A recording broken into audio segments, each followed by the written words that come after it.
the United States can remain dominant in space over the next 50 years? We are dominant in space. Our technology is way ahead of us, but we're modest, deliberately so. We understate our capabilities. Feels like, though, there's got to be some hard pivot or something. You know, there's some disaster that resets people's expectations. It's called Donald Trump. You think that's what it is? What I'm saying is he's the wrecking ball that Lincoln was, and the wrecking ball that Roosevelt was, and Jackson was. He's shifting the country. We have these incredible problems. I wrote a book called The Storm Before the Calm. We're in that storm. And after the storm, we enter a very different place.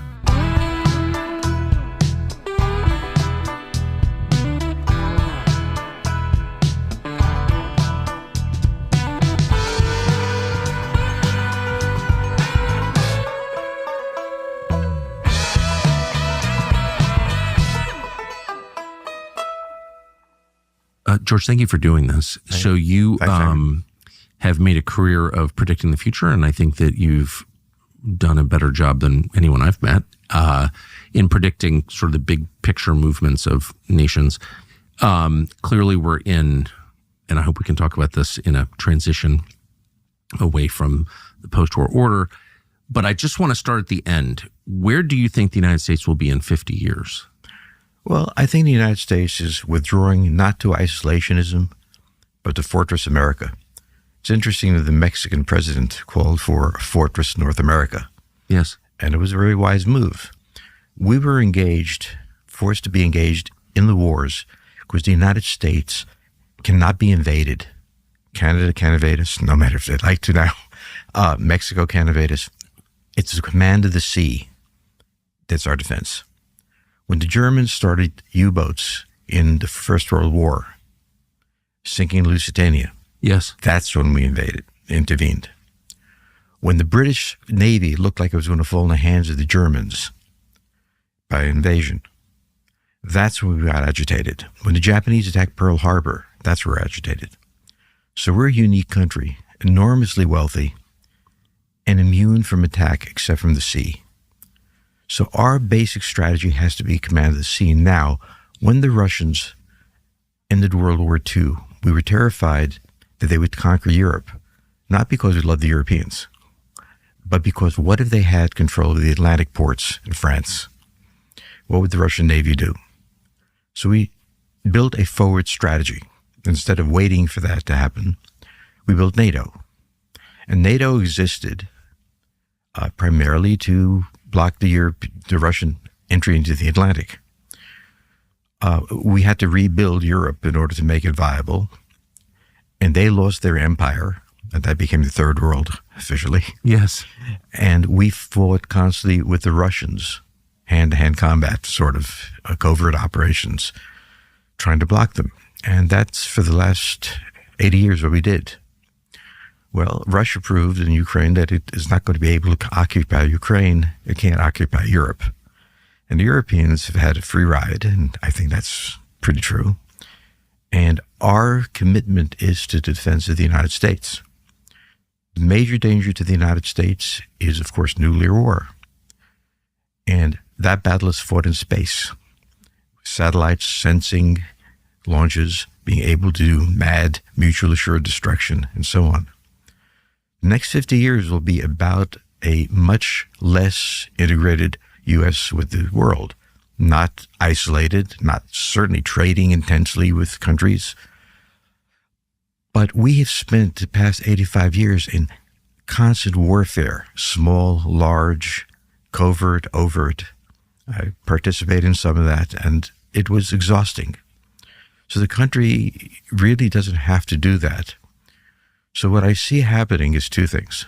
One, the United States taking on a role it had for most of its history as a country that is self-sustaining, highly trading, involved in the world, certainly on alert with the great military.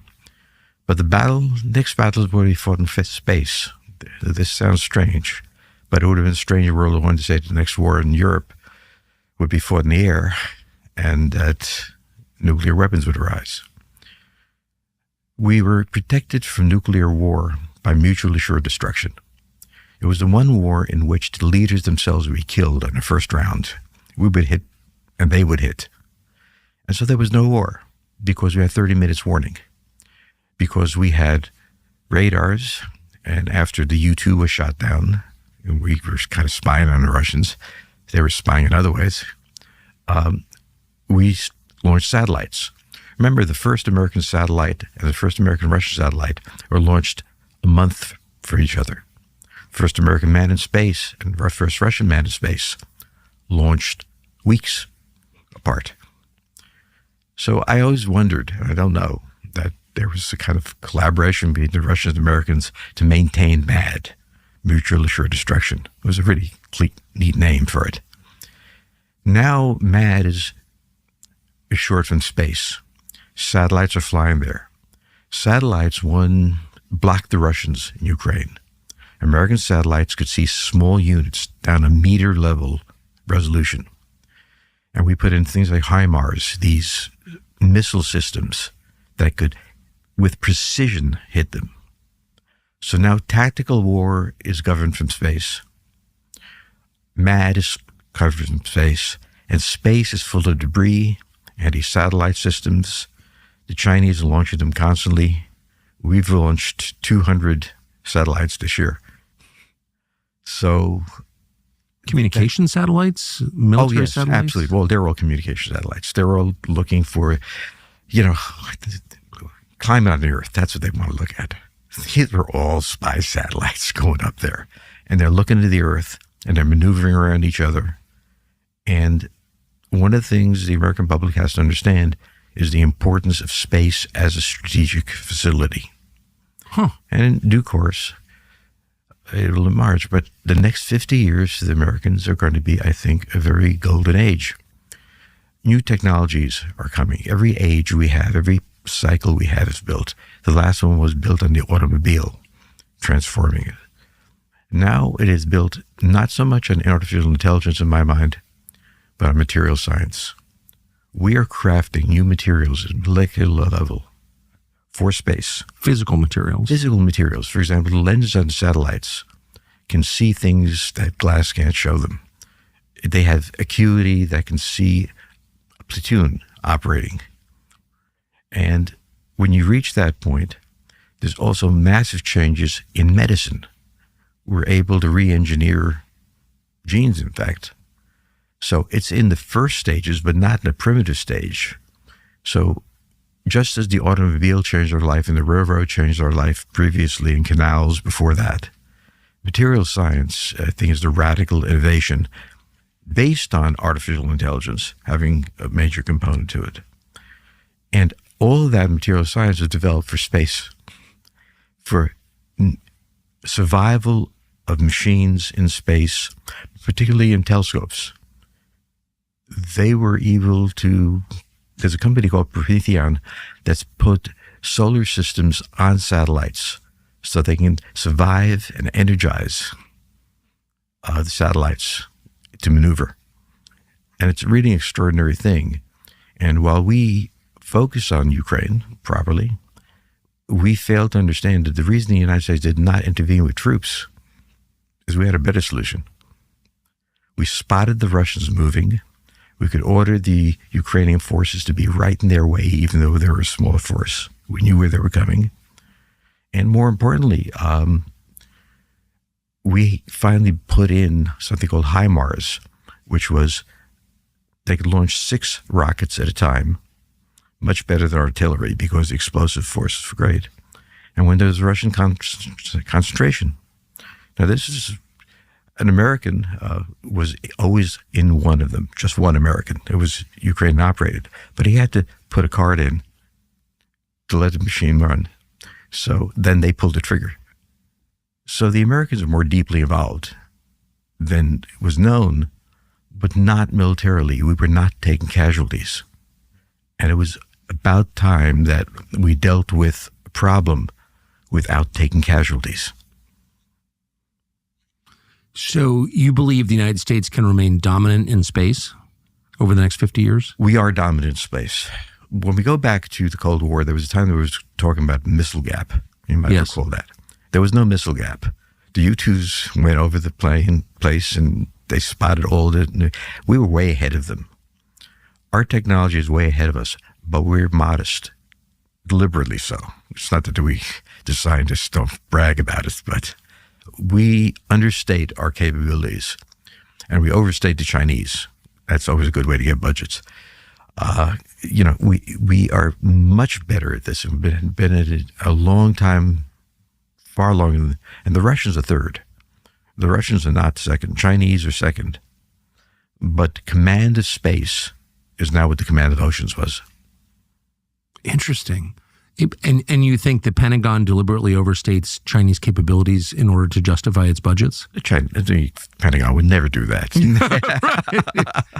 No, but there's a sense of passivity in the United States on military things. There's a sense, okay, let's not waste money on defense. And there's a whole psychology developed in World War II of how to get money out. But I think the president and everyone else knows who is involved in this, that space is the battleground now. And the amount of money Elon Musk has put into his X-Force, and he's boosting a lot of the satellites, is enormous. But everybody's in on the game. Elon Musk seems like a big player, though. He certainly is. I mean, he's a very smart guy. Maybe not likable, but he's a very smart guy.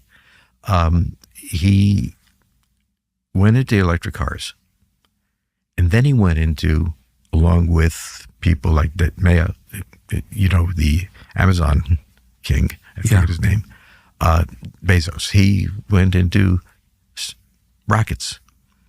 And of course, it was just a hobby, but it emerged into a major business, and they're both major foundations of the American launch program. Because right now, you have to launch a lot of satellites because you're going to lose a lot of them. And if you lose a lot of them, you lose a tactical advantage on the ground and a strategic capability in nuclear war. So we're emerging into a new age, which normally has a new technology. And this new technology is partly satellites, but that's really 1950 stuff emerged. But the way these satellites are made is not made from the normal metals and plastics that we had in the past.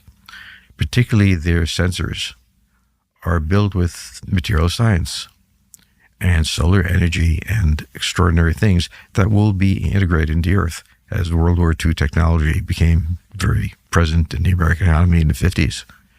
That's what's going to happen. And I see this as one of those times where what normally happens in the United States is every 50 years we have a hysterical crisis. We rage at each other. This is the end of an era. It's when an era exhausts itself. Yes. And the era that began with Ronald Reagan as the social and economic era. Yes. Is at its end. It's played it out, the economic and social thing. The social crisis is terrible, and it's a crisis of what I call hyper-egalitarianism, where saying that black slaves who really still weren't treated decently in the United States was a moral imperative. But genetic engineering of genitalia do not constitute a new class. Yes. So we've invented classes and demanded egalitarian. They did something else. We stopped asking for equal opportunity and turned to equal outcomes. Yes. And this became untenable. So we had a social crisis. At the same time, we had an institutional crisis. The federal government was really invented in its current form by Theodore Roosevelt to deal with the recession. But it was forged in World War II. In World War II, it was a federal government, this massive entity built around the Pentagon and everything else, that won the war. It was very efficient. It was necessary at the time. It evolved into something else. It evolved into a fundamentally inefficient entity. Its greatest weakness was experts. I've said this in writing. The experts knew a great deal. Fauci was not a criminal. He was not a Chinese intelligence agent or anything like that. He was a doctor. And you looked at the doctor and said, okay, now what do we do? And he said, well, everybody should stay at home and no go out. And children should not go to school. Well, we have children, and if a 4 or 5 year old doesn't get to play with other children, he becomes a homicidal maniac. So yes. You can't do that. But we depended on him with his narrow expertise. What we had lost in the federal government was the class of people with common sense. When I was a kid in the Bronx, there were party bosses. Charlie Buckley ran the Bronx. One day, my father, who had finally bought a car, had an accident. The insurance company wouldn't pay. So somebody said, go see Charlie Buckley. He went to Charlie Buckley. Charlie Buckley made a phone call. He had Emil. Carrier, messenger's on the way to the house with the check. But you remember, you vote for me, your wife votes for me, your children will vote for me. And there was a way to petition the government. Remember, the Constitution guarantees us the right to petition the government. The party bosses, as corrupt as they were, and they were certainly corrupt, were our channel to the government. They were our channel to corporations. Smart. Yes. But they were taken out, and they were replaced by technocrats. Wait, can I just ask you to pause? So Charlie Buckley, the ward boss in the Bronx, actually got the insurance company to pay the claim to your dad? The insurance company was going to mess with Charlie Buckley. That's amazing. But it was a place where you could petition the government. With the rise of technocracy, there was no way to petition the government. Yes. So I didn't get Medicare, the Medicaid that I'm supposed to get, whatever it is. Yeah. Because I had a good insurance policy. I didn't want to go to government insurance policy. Yes. They fined me when I finally went to get Medicaid because I had not gotten it. But I hadn't known that it wasn't necessary. No one ever said it to me. And there was nothing to petition, so I had to give in. So we have a federal government where you cannot petition the government. And that, I think, is the most important thing. The second thing is that the experts do not have a layer of common sense above them. Wise men. And the same is true of the Supreme Court. They're all lawyers. When the question on integration came up, the head of the Supreme Court was Warren Burger. And Warren Burger knew that he had to have an absolute unanimity on desegregation. And since he'd been a politician, not a lawyer, he brought the Southerners around and he built it in, and they got a 9-0 vote. Every one of them on the Supreme Court now is a lawyer. Well, the law is more subtle than the law appears. Yes. And there has to be subtlety. And so what happened was that the federal government fell in love with experts after World War II. Experts won World War II. The people who built the atomic bomb, who built the bombers, the Hinges boat, the landing craft, and everything. These were experts. And the federal government fell in love with expertise, which is a very important thing to have. Yes. But there was no Eisenhower above them, who may not have known how to engineer anything, but had enough common sense to know how to use them. And that layer was lost when the politicians sank below the level of the bureaucrats, or more precisely, they created agencies that didn't answer to anyone and made their own laws. And the problem was not they were corrupt or evil or anything like that. It's just they did their job and the other did their job, and they contradicted each other, and there was no common sense hovering above them saying, you can't tell everybody to stay at home forever. Yes. We're going to have the disease. It's going to happen, but you can't do this. But Fauci, as a doctor, well, this is what doctor says. Stay home.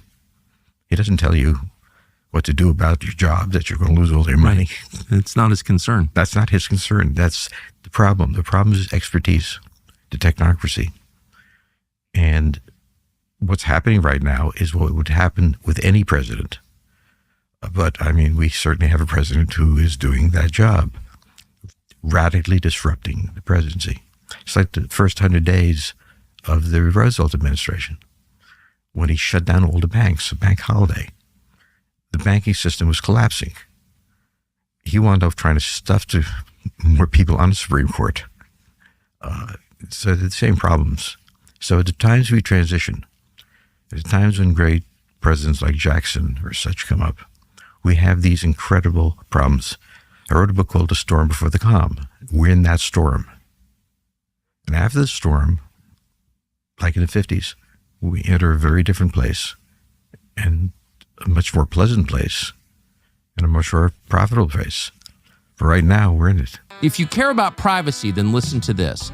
Shady data brokers are watching you. They're monitoring everything you do online all the time. Not to freak you out, but it's true.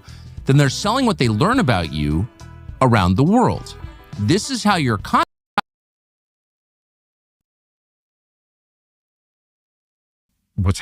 What's happening right now is what would happen. And you believe the United States can remain dominant in space over the next 50 years? We are dominant in space. Our technology is way ahead of us, but we're modest, deliberately so. We understate our capabilities. Feels like, though, there's got to be some hard pivot or something.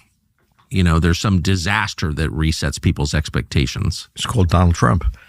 You think that's what it is? What I'm saying is he's the wrecking ball that Lincoln was, and the wrecking ball that Roosevelt was, and Jackson was. He's shifting the country. We have these incredible problems. I wrote a book called The Storm Before the Calm. We're in that storm. And after the storm, we enter a very... Nations. You believe the United States can remain dominant in space over the next 50 years? We are dominant in space. Our technology is way ahead of us, but we're modest, deliberately so. We understate our capabilities. Feels like, though, there's got to be some hard pivot or something. You know, there's some disaster that resets people's expectations. It's called Donald Trump. You think that's what it is? What I'm saying is he's the wrecking ball that Lincoln was, and the wrecking ball that Roosevelt was, and Jackson was. He's shifting the country. We have these incredible problems. I wrote a book called The Storm Before the Calm. We're in that storm. And after the storm, we enter a very different place. You believe the United States can remain dominant in space over the next 50 years? We are dominant in space. Our technology is way ahead of us, but we're modest, deliberately so. We understate our capabilities. Feels like, though, there's got to be some hard pivot or something. You know, there's some disaster that resets people's expectations. It's called Donald Trump. You think that's what it is? What I'm saying is he's the wrecking ball that Lincoln was, and the wrecking ball that Roosevelt was, and Jackson was. He's shifting the country. We have these incredible problems. I wrote a book called The Storm Before the Calm. We're in that storm. And after the storm, we enter a very... You believe the United States can remain dominant in space over the next 50 years? We are dominant in space. Our technology is way ahead of us, but we're modest, deliberately so. We understate our capabilities. Feels like, though, there's got to be some hard pivot or something. You know, there's some disaster that resets people's expectations. It's called Donald Trump.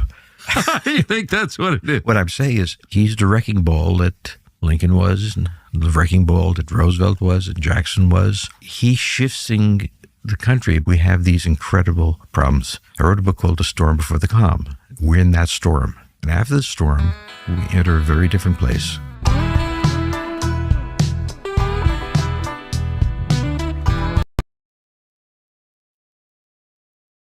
You believe the United States can remain dominant in space over the next 50 years? We are dominant in space.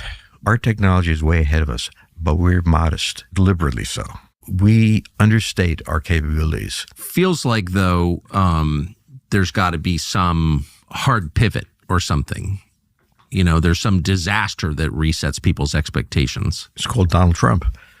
You think that's what it is? What I'm saying is he's the wrecking ball that Lincoln was, and the wrecking ball that Roosevelt was, and Jackson was. He's shifting the country. We have these incredible problems. I wrote a book called The Storm Before the Calm. We're in that storm. And after the storm, we enter a very different place. Calm/Tucker. So typically, or at least in my mind, the storm entails war, that there's not really a reset. I mean, the Austro-Hungarian Empire, they Ottoman Empire, the British Empire, all kind of reset and ended, in 1918 at the end of the First World War. Then the Second World War resets again. And do you think it's necessary to go through some sort of global conflict in order to reshuffle empires? Well, we went through a global conflict. It was called the Cold War. And there were a lot of casualties on all sides. Yes. It wasn't a war like World War II or World War I, but it was an intense war. There was Vietnam, there was Korea, yes, there was Iraq. All of these, Afghanistan started with the Russian invasion. Yes. So the Cold War raged around the world. I think now the Cold War is over. It's over because Russia has proven it cannot take Ukraine and therefore cannot take Europe. And so therefore there's no reason to wage a war. Now, it's very hard to make a peace when you haven't crushed the other guy. Right. But it happens. So what the United States is doing now as a result of this is decoupling from the world. Our exposure in the world in the last few years was counter to all of our traditions, but also not very profitable or happy. Yes. So there was a time when we really cared what happened in the Congo. Back in the 60s, they supported Patrice Lumumba. We supported Maurice Chambe. Who cares what happens to the Congo? I don't want to say anything terrible about the Congo, but it's not our problem. Right. And everything was our problem. And our entire financial system was based on the two things. One, imbalanced trade to make the Europeans healthy. That was critical. But then we used these trade relations to build alliances in the third world. And one of them was China. And we did very well in China. We made China more dependent on us than on Russia. And we split that relationship fairly deeply. Chinese did not support the Russians in the Ukrainian war. It was a great strategy, but it leaves us in an untenable position if the Cold War is over. We no longer have to play this role. Now, the storm is the old elite and people supporting them are enraged at breaking norms and guardrails.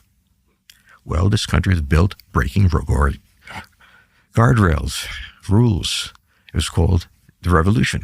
Yes. That's how we believed it. And every 50 years, socially, economically, every 80 years, institutionally, we break the guardrails. We reinvent ourselves.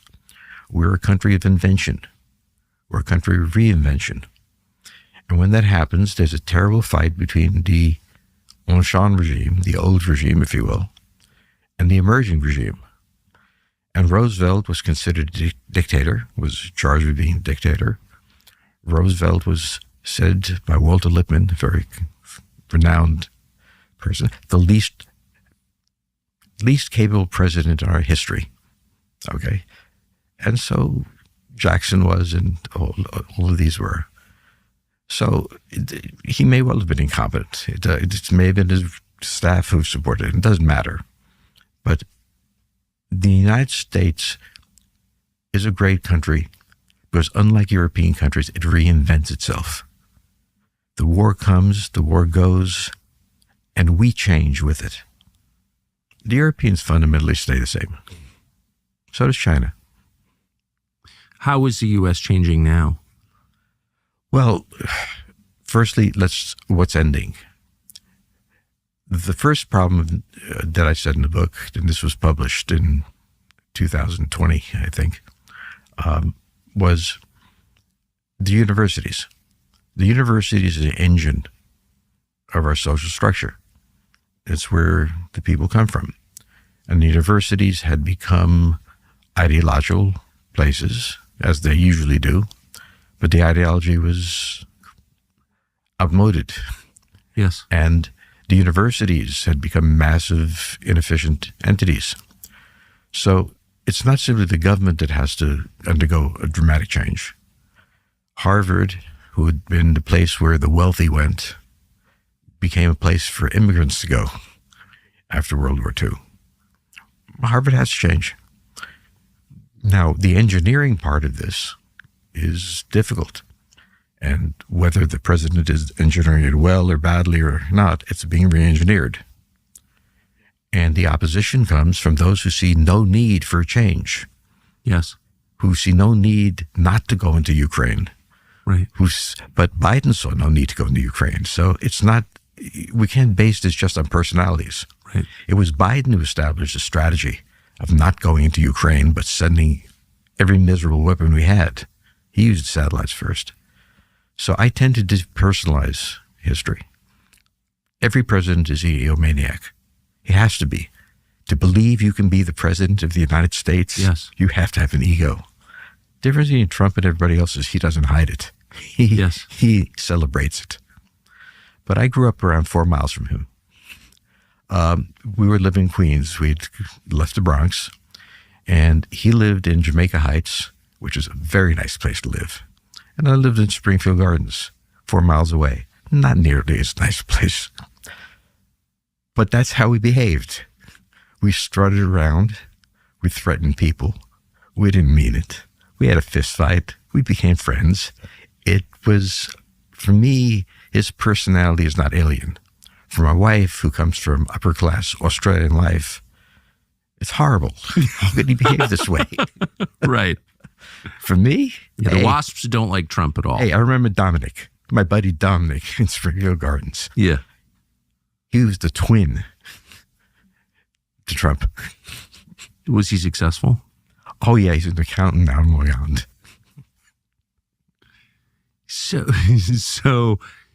I think you're saying that someone like Trump was inevitable in this moment.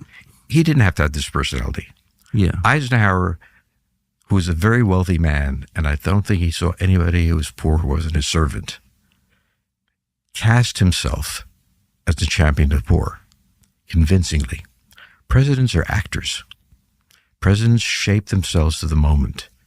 Abraham Lincoln was a cheap lawyer in Illinois. He came from Kentucky. He was practically a Southerner. He crafted himself to be what he had to be. The presidency is partly what you see inside yourself and then what you become. That's all of us. If all of us lived the life we think inside publicly, it would be a terrible place in the world. But presidents craft themselves to the moment. And if you're smart enough to craft yourself, and it takes huge discipline to do that, you can govern. But then you're used to governing based on reality. So a presidential candidate is nothing but a realist if he's going to win. And as a realist, you as president try to hide the reality a bit and appear to be a very nice guy and having only the best wishes in heart for everybody. Well, we'll try this one. Do you think that there needs to be a war or will be a war between the United States and China to prove dominance? China can't go to war with us. For China to go to war with us, it has to be a war in the Pacific. We've built a string of bases around China, from the Aleutian Islands all the way to Australia, with the Australian Air Force on the southern flank.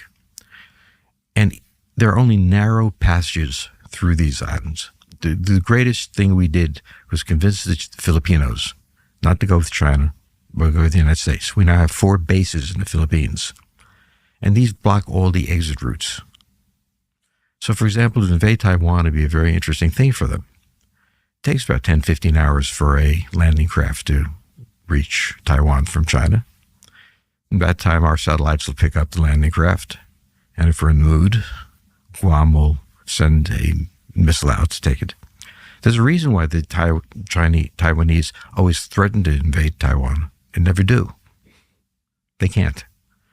So the reality is, space notwithstanding, that's another sort of war, that the Chinese Navy, you can build as many ships as you want, but you're going through a narrow strait, and we can take it out. They're not going to go to war with us, and they may fight on the border with the Indians, which they have, and have lost. So China has bluffed an inside strait beautifully. So it's interesting because I think that the growing consensus is in the United States that China is too powerful to contain, that it's just inexorably going to be the leader of the world and there's nothing we can do about it. Yeah, well, we thought that about the Russians, the Germans, the Japanese, everybody. One of our great powers is overestimating our enemy. If we overestimate our enemy, it's enormous what we can do. So the Chinese can't lead, but there's one great threat that's buried beneath the talk about the financing and everything. Remember the Arab oil embargo of 1973? Yeah. Wrecked the American economy. Yep. The dependency on raw materials is one thing. Dependency on manufactured goods to be the basic implements of our industry is a very dangerous place to be. If you don't have control over that supply chain, if you are so dependent, not just on China, but on any country, or the world in general, for your economy to function. And for me, because I don't have any money, financial crisis doesn't bother me. To me, the essential weakness we had with the Chinese is we created China. Chinese exports to the United States, American investment in China, American businesses moving to China created this. And these businesses are, of course, under the control of the Chinese, as they should be. My fear is that if China decided to really hurt us, they'd stop shipping those goods. So reshoring is not just a question of jobs. That's there too, but I think that's the cover. Reshoring is a question of national security. We are so dependent for so much of their equipment, our aircraft and everything else, from China and nowhere else really. So we are now moving rapidly into India, and we'll have later a problem with India. But one of the reasons to have a domestic-based economy is you're secure nationally. Right. You're not depending. And during the last period, remember that having a disfavorable balance of payments was a strategic issue. It was a national security issue. You wanted to make your allies stronger than the Soviet allies. And we played the same game in China. We made the Chinese dependent on the United States, excessively so that we're dependent on China. So it's interesting, not surprising, the president has raised tariffs on everybody. Even the Canadians hate us, and pulled back dramatically, really. Not the Chinese. But the Chinese haven't moved. Chinese have nowhere to move. This is where the corporations move. The corporations are reshoring, but more important, moving to India, what they really have done, simply because their business is to make money. It's cheaper to build it in China. It's cheaper to build it in India. Americans don't want to spend that much money on cell phones and everything. But the problem is that, and this was a huge mistake, we did not diversify our industry overseas. We wanted less expensive goods to be made available to drive our economy. But we had a double focus on China. One was to split it from Russia, and two was to get cheaper products. And we concentrated excessively on bringing China into a dependency on the United States, failing to see that we were dependent on them. So my fear about this, and the part that's never talked about, is what if the Chinese, or all these countries, Vietnam, what if they have coups d'etats? What if they have earthquakes, floods? What if they can't supply us with the goods we need? We are heavily dependent on a handful of countries for major resources. And it may be more expensive to build them in the United States, but national security requires that our supply chain be under our control. So I wonder if, what you're saying is so obviously true, and I think that smart people are concerned about that. And I wonder if where we find ourselves isn't also a product of our economic assumptions that, capital should be free to move and that, you shouldn't do anything inefficiently. And it's not as efficient to make pharmaceuticals in New Jersey as it is to make them in China. So they're now made in China, but we have to have them here. maybe our economic system changes with the realization that it hasn't actually served us very well. Well, we have an example. Our industrial plant grew tremendously in the 1890s. We became the major producer of industrial products in the world. We were China. Yep. And we sold them to the Europeans. And that caused a huge boom through the 1910s and 1920s. And then World War I happened. And the Europeans wrecked themselves, as they do periodically, and they couldn't buy anymore. And that was the first trigger of the Depression. If you become too dependent on exports, yes, you're highly vulnerable to not being able to sell them. If you become too dependent on imports, your own economy can't function. So there has to be prudence exercised. It's not a question that we go to simply being our own country and nothing else, or we go to free trade that's untrammeled, and it has to be a kind of prudent step where we balance the economic issue. But what rendered us imprudent was the Cold War. We were so concerned with Congo not becoming communist that we would have very favorable terms and aid and everything else to these countries. And it made sense given the Cold War and our fears about what would happen. But when the Cold War, it didn't end with the fall of communism.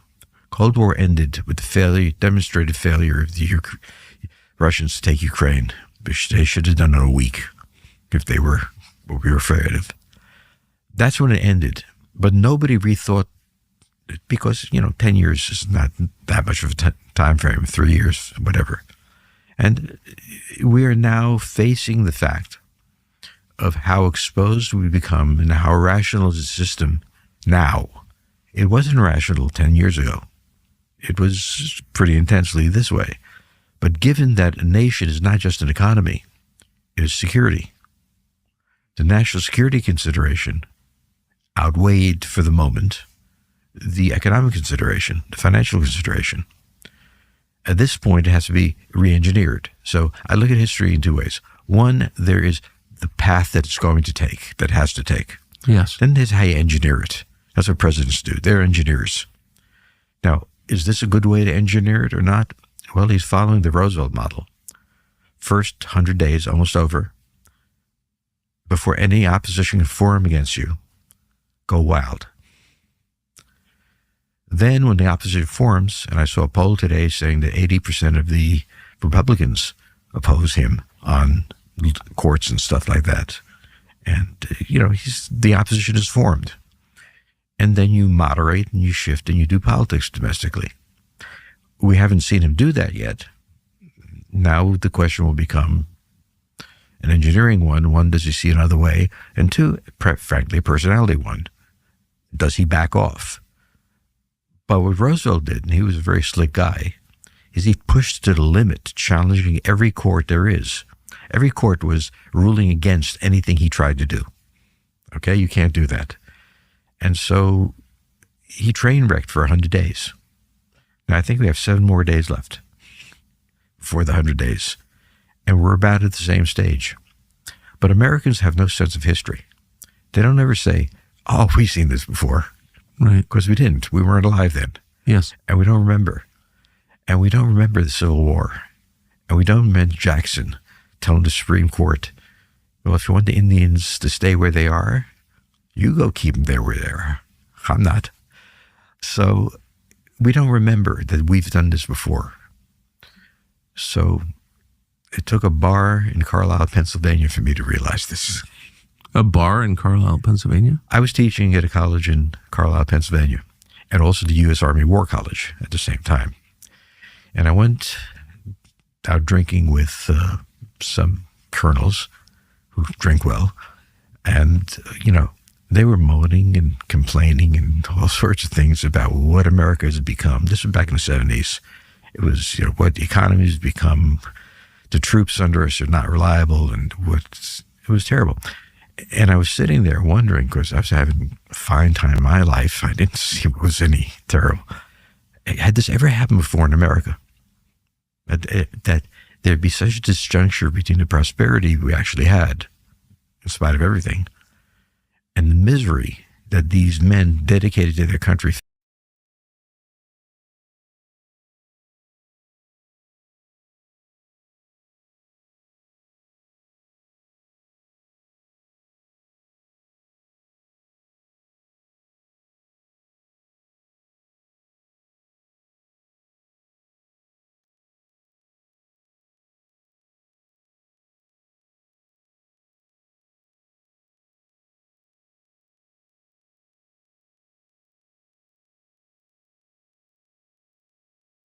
That there'd be such a disjuncture between the prosperity we actually had, in spite of everything, and the misery that these men dedicated to their country felt.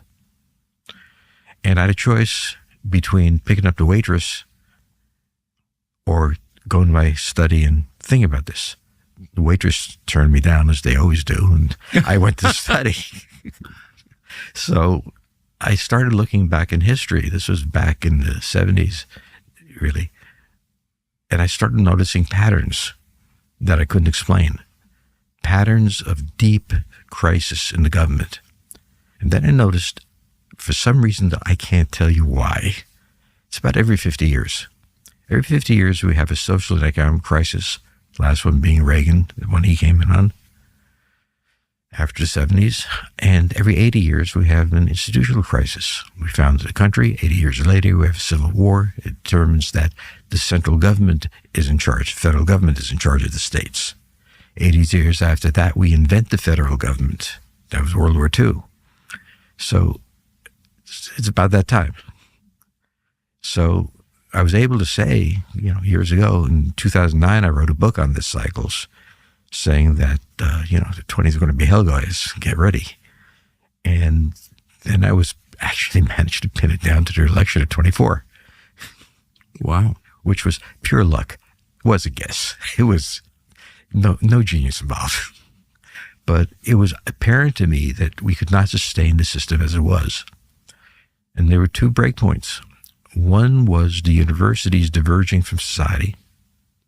Second, the technocracy of the government that could not collaborate in making sensible solutions, but were trapped. And finally, the end of the Cold War, just like the end of World War II. And with that, everything changes. And in a few years, we'll be happy again. And we'll forget all this. You think so? Oh, yeah. If you forget the Depression, where 50% of the people at one point were unemployed, you can forget things. You probably have no idea where the meat that you eat comes from. Do you want to know? You should know. The overwhelming likelihood is that it passed through a massive industrial processing plant, probably owned by a foreign corporation. It's foreign meat. If that's the case, then you have no way of knowing where the animal grew up, how it was raised, what it ate, what chemicals big food pumped into it to increase its profits, what kind of drugs it was injected with. That's all kept secret, meaning you can never really know what you're eating. That's disgusting. Meriwether Farms is a far better option. It's totally straightforward. Unlike the corporate competition, Meriwether Farms controls its entire operation, the pasture on which the cattle graze, the facility where the meat is packaged in America, in Wyoming, across the Mountain West. The cattle are raised without hormones, without antibiotics, any other additives. Clean American beef. They'll ship it straight to your door, and it's delicious. We eat it here, a lot of it. So go to meriwetherfarms.com/Tucker and use the code Tucker25 for 15% off your first order. You can also save on a monthly subscription if you sign up now. That's meriwetherfarms.com/Tucker. You will love it. It's excellent. It feels like, though, there's got to be some hard pivot or something. There's some disaster that resets people's expectations. It's called Donald Trump. You think that's what it is? What I'm saying is, whether he planned it or just is it, he's the man of the moment. He's the wrecking ball that Lincoln was, and the wrecking ball that Roosevelt was, and Jackson was. And he's shifting the country by emphasizing two things. One, the world culture wars are untenable. Yes. Secondly, you can't keep inventing classes. Yes. Second, equal opportunity is not equal outcome. Yes. So as war in the universities I was a university professor for a number of years, and I'm happy to see them being wrecked. Yeah. I was not happy there. But the president is also trying to restructure the federal government because it's become vast and unknowable. And that's really the problem. The problem is that during the COVID crisis, Fauci ruled. Nobody in the education department was listened to say, you can't do that to the schools. No one in the Department of Commerce said, we're going to have massive unemployment if you do this. Okay? So there was no element of common sense. And so anybody who would come in at this point would have to say, look, we're dysfunctional. We're arguing over issues of whether or not gender can be changed and whether it's an equal class. What are you talking about? We're looking at the situation in the federal government that no one really knows at the top what in God's name is happening at the bottom. We have to change that. The Cold War is over. Our foreign policy has to shift. Yes. As it is. And whoever became president at this point might have better manners, but would be doing about the same thing. And Roosevelt set the stage with the 100 days. And what is now happening is the opposition is inevitably forming because we're a democracy and no one's a king. And now we're going to find out more about Donald Trump and his political acumen. And we'll see. But we are at a stage that was predictable and a stage that's good because any country that can reinvent itself after 50 years just by having a few years of horrible crisis is wonderful. Look at how we adjusted ourselves after World War II to being a world power. And we're comfortable with it for decades and built our economy on that. When you take a look at the way we handle it after the Civil War, what other country had a civil war that came back to fairly a decent, okay, yes. We had it. We re-engineered slavery through that. It made the South not just an agricultural area. And we re-engineered the world in World War II and re-engineered it again economically.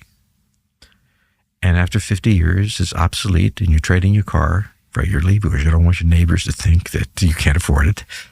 And so this is how we are.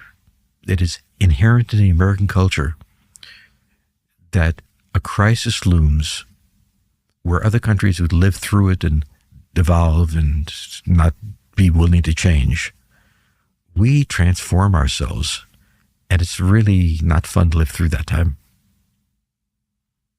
But you don't think there's a danger of collapse, like total collapse? There's never been one. And we've been here for a long time, and we've done this lots before. So if we didn't collapse after the Civil War, and we didn't collapse after the Depression, this is not one of the worst crises we've had. So it's just the way we change things, okay? I remember my family, my father used to say, I need a new car. And my mother would say, you don't need a new car. You need this and that and the other thing, and you're not buying a new car. And there'd be terrible fights. Who won? My mother. Yeah. But it was, I called it an operatic country. Mostly we don't go to the opera.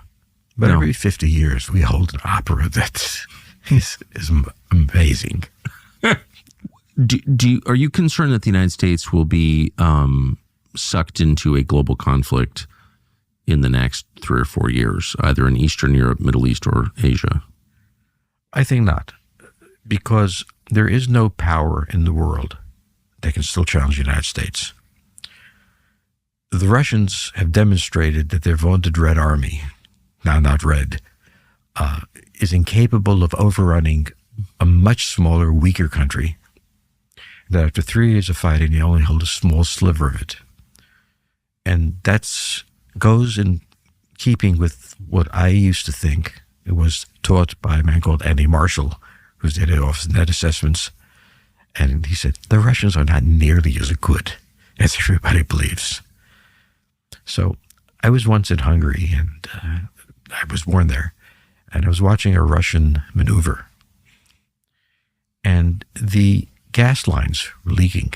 They were plastic, and you needed them going forward on tanks. And nobody seemed to care. 6 months later, I happened to wander back there to take a look. It was still leaking. You remember the line of tanks lined up in Ukraine, off the mountain, out of gas, waiting for days? I think they were still using that same gas line. The point is that the Russian logistics system and its senior staff, its commanding generals, particularly the staff level, were not very creative, shall we say. They took their bearings from World War II of the mass attack by infantry, backed by armor and artillery. Yes. And they didn't understand that that no longer functioned. The massing of troops was very, very dangerous, and that there has to be a different model of warfare. So they attacked Ukraine as if this was 1941, and they're at war. And the Ukrainians were very agile because they had great intelligence. When the president said, we're not going to give you intelligence anymore for a day, that time, the intelligence he was talking about was the intelligence of the satellites of exactly where the Russian troops were, down to the smallest number. So the smaller Ukrainian army could mass against them and block them. So that was a really serious threat. Yes. And he did it for a day. I don't think he really cut it off. He just said he would. But the Russians never adjusted to the fact that the war they planned to wage in Europe, which they never did, was untenable at this point. And so Russia, unless it wants a nuclear war, and it can have that, is not a viable power. And it's not influential in the world either. The Chinese, as I said, are blocked in by a very clever structure of islands we've built around them. It's very hard to pass through them, and especially get back in. So a world war would indicate there would be another global power. And China's not a global power. It just doesn't have the forces to do that. And Russia's not a global power. We're a global power, and we don't want to be one. We want to come home. And we are going to come home. We'll still have relationships, and we'll still have forces scattered here and there. But this massive commitment we made to the entire world to defend them against communism. Well, communism died 10 years ago. And Russia kind of, I suspect U.S. and Russia will reach a good relationship. Remember, we rebuilt Japan. We rebuilt Germany after the war. We made them great allies. This is American custom when we fight wars. And I suspect that one of the things that Trump is trying to engineer with Putin is an understanding. The Russians are in bad economic shape. Their economy grew because the war and deficit spending on the war machine built it. But they're cut off. The oligarchs are furious. And there's a great argument going on in Russia between the nationalists, if you will, and liberals who want to become integrated. And Putin Putin attacked Ukraine. His forces were unable to penetrate. So it took a mercenary army, the Wagner Group, to join them. Now, the army and the Wagner Group didn't like each other, so the Russian army didn't give them artillery shells. So after a while, the Wagner Group came back and tried to do a coup d'etat in Moscow. Now, tragically, they all died in an airplane crash. My heart goes out to them. But when you take a look at the execution of the war, as it actually was, it was a cluster something. Yeah. It was terribly executed and politically almost suicidal for Putin. So Putin's opposition, Putin's under tremendous pressure to open up Russia. to the West.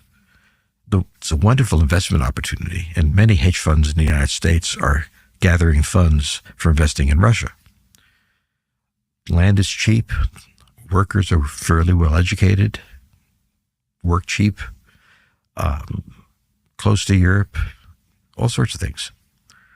I think Trump's ultimate plan is, and he was accused of being pro-Russian, which I think he just had vision of what was going to come out of this war, was, look, we got along with Germany after the war. It was just fine. And we got along with Japanese. It was okay. And the Russians haven't done anything to us to be as pissed as we are at Germany and Japan. So I think he looks at it as a huge investment opportunity. He sees Putin as very weak. And he's trying to maintain Putin with some credibility. He's got a lot of enemies. On one side, the right wing is furious at his performance in the war. The left wing has had about enough. They'd like to rejoin Europe or something nice. And he must be under tremendous pressure for his performance in the war. Well, I think Trump decided that a weak Russian president is much better than a strong Russian president. And he's going to try to do everything he can to make Putin look good. In the meantime, the rest of the world will think that Putin bought him. A friend of mine said, no, Putin gave him money. That's why he's behaving this way. Okay. In my view, he's a good negotiator. He comes in first, the highest price. You ever buy a house? You come in with the lowest price you can think of. The other guy comes with the highest price. Eventually you buy the house. Yeah. But first there's drama. Your wife cries. These things happen. I think this is what he's doing. He's a good negotiator. He slammed the sanctions on, having no intention of keeping them there. He would be stupid. I think he overreached anyway, but he pulled back, kept them only on China. And with the Russians, he's trying to give Putin maneuvering room. For one thing, we're not going to go to war in Ukraine. It's not going to happen. But it's a threat that he has. So if you open up the war again, you don't know what we're going to do. So we deploy 20,000 more troops to Europe. Being in Europe is a good thing for American troops. Amsterdam is a wonderful town to visit if you're young. He's making gestures to the Russians militarily. Nothing serious. But at the same time, he's making it clear that, look, if you're going to attack, it's going to be a tough one.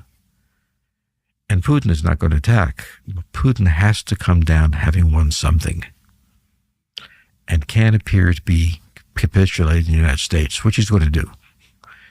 But it can't look that way. And I think Trump is trying to engineer it in such a way that Putin survives. Now, Trump will be despised for this, and that's inevitable. But I think he has an understanding of the situation just because he's negotiated with bankrupt people. Yes. And when you have a bankrupt person, be kind. What happens in the Middle East? Well, the Middle East really depends on what happened. The decision to negotiate a summit, it was decided it was going to be held in Riyadh. I thought it was going to be held in Budapest because Orban is friends with Putin and friends with Trump. So I figured they'd get together, have a beer, and work this out. But they pick Riyadh. Saudi Arabia is opposed to the Islamic terrorists as Israel is. They're terrified of them. And Saudi Arabia is a major power. So, for example, it decided to fund last month the entire Syrian deficit. Just pay it. So money talks and other things walk in the Middle East. So I think what is thought of is, look, we've been fighting in the Middle East for I don't know how many years. My daughter was a major in Iraq, and, it was very bad. And I was mildly involved in Afghanistan, and this was ridiculous. We're fighting over a place neither of us really care about. Iran, the Russians are more afraid of Iran than we are. Remember the Russian opera house that blew up in a terrorist attack? So we have equal interest. We share intelligence on those things with Russians. So it's not that, we let them know when we've seen something that might concern them. They let us know. There's collaboration. But the problem of the Middle East is this. There are really rich people who are really afraid of a bunch of mafioso, which I'll call Hamas. Hamas is at the same time an enemy of Israel and a shakedown artist. It was extracting money from many countries. The theory, I think, between the Russians and the Americans is if we bring the Saudis into a deal and back them suitable and make them responsible for the region, the Saudis have nothing against Israel. They couldn't care less. Okay? The Saudis are much more interested in the states on the Gulf, Arab Emirates, Qatar, these really wealthy places where they're interested in. And the idea that a Russia or the United States is going to pacify the Middle East is insane. There are two countries who can do it. One is Saudi Arabia, the other is Turkey. If Turkey and Saudi Arabia are brought together with some encouragement from the Americans and Russians,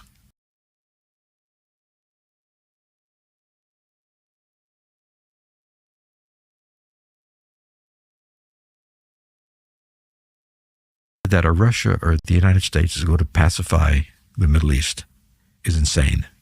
There are two countries who can do it. One is Saudi Arabia, the other is Turkey. If Turkey and Saudi Arabia are brought together with some encouragement from the Americans and Russians, it's their problem. And the Turks have bad relations with everyone. And the Saudis have great relations with everyone. So it's a perfect alignment. And I think what happens in the Middle East, forgetting the Israeli question for the moment, is some sort of entente. Much of what happened in the Middle East, much of what happened in Asia, much of what happened in Africa was American-Russian competition. Yes. Latin America, Cuba, Colombia, Venezuela, all of these things were this. If that stops, and it's not miraculous, the Japanese and the Americans became allies. And if the Russians and the Americans say, look, we want to make money, we want to have decent lives, and we really don't care about the Middle East, and decide to empower, if you will, countries like Turkey and Saudi Arabia to handle it, well, we certainly don't want another Middle Eastern war. The Iraqi war was really bad. Especially now there are cell phones, and our daughter could call us every night, and that's what was happening. It was bad. Going away in World War II and you don't see your son exactly for 2 years, that's okay. But every night a phone call? It was a terrible war. It was not a mistaken war. It was a necessary war. But we have to find new necessities. So I think a Russian-American entente changes the way Africa operates, changes the way the Middle East operates, changes the way Asia operates. And you're already seeing the new players emerging. India is exploding. Okay? Many of the European countries, the smaller ones, like Poland, are developing marvelously. It's the manufacturing power of Europe now. Yeah. And so new powers are emerging. And of course, in 50 years, we'll be raging at each other again. And undoubtedly, there'll be wars because humans have wars. They seem to like them. History goes on. If there's one thing we've learned over the past couple of years, it's that when things go south unexpectedly, and they do, you are in charge of your family's health and safety, not the authorities, you. And so prepare, think it through ahead of time. You remember that during the dark days of COVID, for example, you kept hearing about a medicine called ivermectin. Doctors have used ivermectin for decades, treating parasites, viruses, even studying it as a potential cancer treatment. But you were not allowed to use it. In fact, you're a bad person if you even used the word. But at Jace, they've thought this through, and they've looked at the evidence. The doctors at Jace have created a powerful anti-parasite formula made with a blend that includes ivermectin. It's the fastest, most affordable option on the market, and getting it actually is simple. Getting that and other life-saving medications is just a matter of going to jase.com. Jase is Jase. You fill out a brief online consultation, and a Jase doctor quickly reviews your information. Within minutes, your medication could be on its way to you, delivered right to your door. That and a lot of other life-saving medications. So don't wait till there's a disaster. Take back control of your family's health and safety. You can get emergency antibiotics as well. Go to jase.com, use the discount code Tucker. Jase.com, discount code Tucker. Does Israel get peace with its neighbors? We're in a moment of maximum contention in the Middle East, it looks like. Well, I think I would put it this way. Israel by itself is an accident waiting to happen. It's a small country. It has a superb army, a much weaker intelligence system than it should have. And even more important than that, one mistake by Israel, one mistake can threaten its existence. Israel is a weaker intel infrastructure than? It failed to identify in 1973 the buildup of Syrian tanks and Egyptian tanks in plain sight and misinterpreted them as an exercise. In fact, it became war that almost overran Israel. Hamas is a small terrorist organization. The Israelis know all about it. I would assume that by now Hamas had been penetrated by Israeli agents, so they would know it. But the best part was these guys were building little bridges over a waterway, and Israeli intelligence didn't wonder what the hell they were doing. What was that?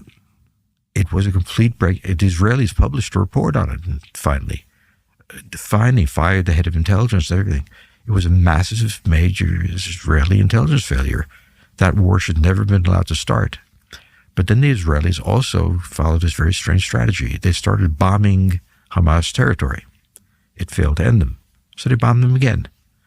Failed to end them. So they had been repeating the same thing without succeeding, hoping for a different outcome each time they do it. So I think Israel, I'm Jewish and I really care about it, really needs a new strategic relationship. The Saudis are prepared to have the relationship. Now, if Turkey and Saudi Arabia want Hamas to go away, they will go away very fast. So far, Saudis have not had any motivation to do it. But you notice how Qatar, which is a very important, tiny country, has become the main negotiating tool. Yes. Both for the Russians and the Americans. Notice that they're using the same tool. I think the Saudis have had it. The Turks have certainly had it. And they themselves are threatened by Iran. Saudi Arabia is very close to Iran. The Turks are wondering. The U.S. has deployed a major bomber force in certain areas that are clearly intended to take out the Iranian nuclear capability, but frankly, with one missile. We're telling the Iranians we're planning carpet bombing, guys. We had enough. And the Russians are pretty much masked too. So the Russians are doing a lot of negotiating, but they're doing it through the same agency, you will, as the Americans are. Qatar meets with the Iranians. Yes. For the Russians and the Americans. So when you spend your life, if you don't have a life, like I don't have a life, I spend my entire time looking at these little things. You notice Qatar is being used by the Russians and the Americans to talk to the Iranians. Now, that's a wonderful thing. What is that? Well, the Iranians don't want to talk directly to Americans or Russians. Okay, they'll talk to the Qatars. So the Americans go to Qatar, they tell the Qataris what to tell the Iranians, and they come back. Russia had some message to deliver to Iran. I don't know what it was. They went to Qatar and told them to deliver it. So if you're talking about unknown collaboration, here it is. Qatar knows what the Americans are saying, and they know what the Russians are saying. Therefore, you must assume that the Russians know what the Americans are saying, and the Americans know what the Russians are saying. So in the question of Iran, just because they both went to Qatar to be the intermediary, I'm saying they're collaborating. And they are. It's very difficult for Trump to be too close to the Russians because there is much anti-Russian feeling in the United States. It's very difficult for Putin to be collaborating with the Americans because there's much anti-American feeling in Russia. So each of them are trying very hard not to appear too close. Occasionally threats are exchanged, pro forma, but they're not of any substance, really. And I think we're already working more closely with the Russians on many matters. I think the Ukrainian war is over. I don't think the Russians, having failed miserably in the first war, are going to try it again, hoping for a different outcome. I mean, look, they attacked them for 3 years, and look what they have to show for it. Yeah. A tiny stretch of eastern Ukraine. You spent many years at Stratfor, Mm-hmm. and Stratfor was often described as like a private intel agency. I don't know if that's fair or not. Sounds fair. What's your view of the role of American intel agencies in the world? Can Donald Trump actually run the country without reforming them? How powerful are they? It's not that they're powerful. They're an internal bureaucracy, very complex, made more complex by the fact security is necessary, so that one hand doesn't know what the other is doing, and everything else. The idea that you could stage a conspiracy within the CIA against the United States is hilarious. These guys couldn't stage a conspiracy against each other. It's the institutional structure is a federal institution. It's developed that way. The problem is not their power. How deeply they see. I think the field operatives are excellent. I think the Russian FSB is outstanding. Does the intelligence get processed properly to get to the people who need to act on it? And what happens in intelligence agencies, they become so security conscious that they don't even want the president to know. Not because they're plotting conspiracy or anything like that. That's nonsense. It's simply that security becomes a religion. Need to know is something that's managed by the intelligence community. Their terror is they're going to lose agents or capabilities because some idiot is going to tell their brother-in-law what was said. And I think that's the problem with the agencies. It's not that they're involved in a conspiracy. I don't know how many committees they'd have to have a true conspiracy. The problem is that intelligence has to be classified, compartmentalized, limited. And the ability even of the head of the CIA to know all of everything that they know is first a mental problem. It's a lot to know.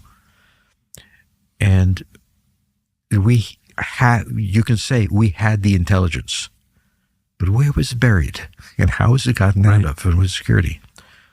The problem is inherent in intelligence, which is that unless you have a small organization of people you trust completely,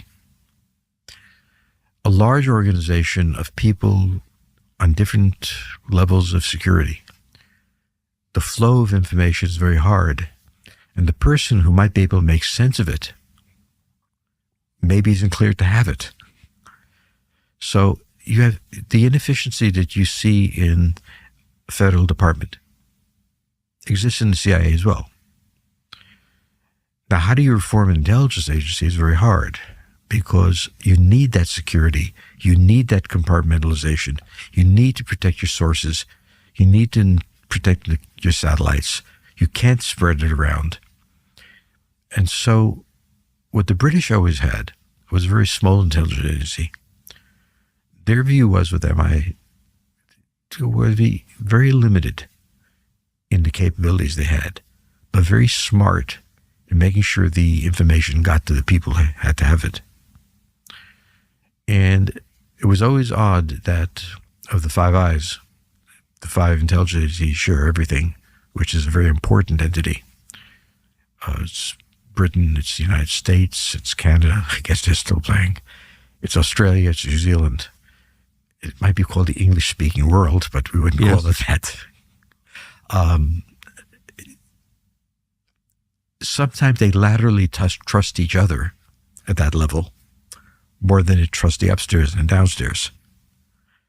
So it's a very that describes a kind of a government, actually, that exists independent from the governments it supposedly serves.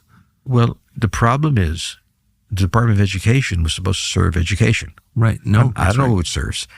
Health and Human Services. The problem is not a CIA problem. The problem is that the federal government grew vast during World War II to manage it, and it needed to. Grew vaster still by trying to micromanage America. And they're very good people in the government. It's not to question that. And it did the same thing with the CIA. It started as a very small organization called the OSS, with a bunch of guys from Harvard and Yale screwing around. And it grew into a massive entity. And in that massive entity, information is fragmented. The key to, since I was an analyst, I'll say the key to the CIA is analysis.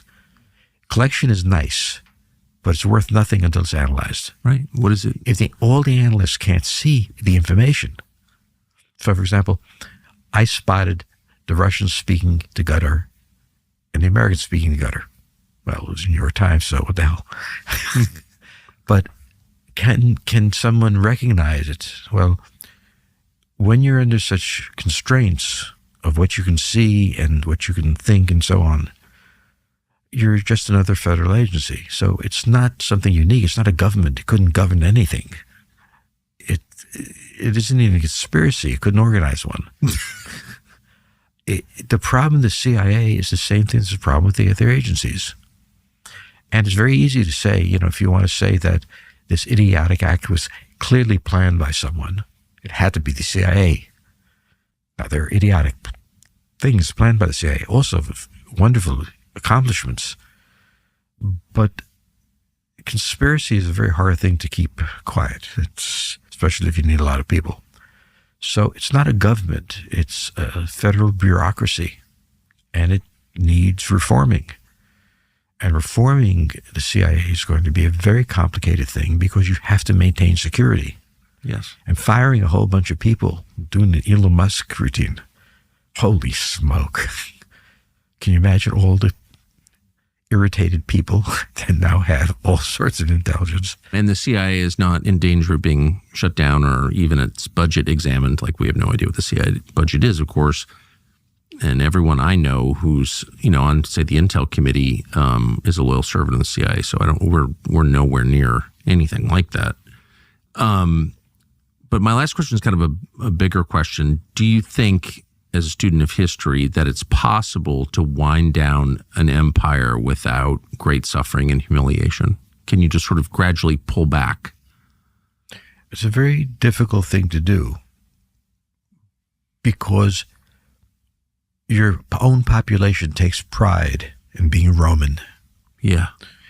And our population doesn't take pride in being the dominant power in the world. There's something unique and wonderful, I'll say that, about the United States. I say that as an immigrant, having known the other. We are the only nation that didn't take absolute pride in making war in Iraq and trying to make it an American colony. We're fighting the Russians. We are proud of our country, and our country is large enough to hold our contentment. We're a continent. We're a vast continent in which we can live in peace and happiness. And the World War I we didn't want to be in because we didn't want to be involved, and we didn't want to be in World War II. I know. And we really didn't want to be in the Cold War. No. The fact is that I served in Germany and I didn't like it. I liked the Netherlands. That was fun. But Germany, no. But we stood at the Fulda Gap, we said. Well, I certainly didn't want to stand at the Fulda Gap. I didn't really care about the Germans much myself. I was happy to come home. So I think in the United States, the wish has always been that the Cold War be over, that we could stop worrying about Belgium or the Congo, or for God's sakes, Vietnam. Who cares? Yeah. So I think, unlike, we're not an empire, we're a republic. And an empire, Britain was an empire. It was a monarchy, and it's governed that way. Yes. But we take no pride. We took pride in winning World War II. Sure. But we took no pride in the Korean War. We took no pride in the Vietnam War. The best we could say is we had to do it. And having all my children serving in the military, I can also say that my son was in the Air Force and so on and so forth. It was not a pleasant thing. So where in Britain being, a general in the army was a matter of pride, or serving as a private was, here it was a duty. But we'd much rather come home. And so I don't think we'll have that problem. We have the ocean protecting us, the Atlantic and the Pacific. We have Canada. We should be nice to Canada. It's a nice place. We have Mexico to the south. All right. We're a fortress. We don't need the rest of the world. Rome had to conquer the rest of the world. The Byzantine Empire had to conquer as much as it could. We don't have to conquer anything. I don't think we'll have any trouble withdrawing our troops from the miserable third world countries we deploy them in. So if we had to, I think we're one of the few empires that really didn't want to be one. We did okay. But if my kids come home and they're well and they're healthy and they get decent careers, I'll be happy. That's the best thing I've heard in a long time. George Friedman, thank you very much. Thank you.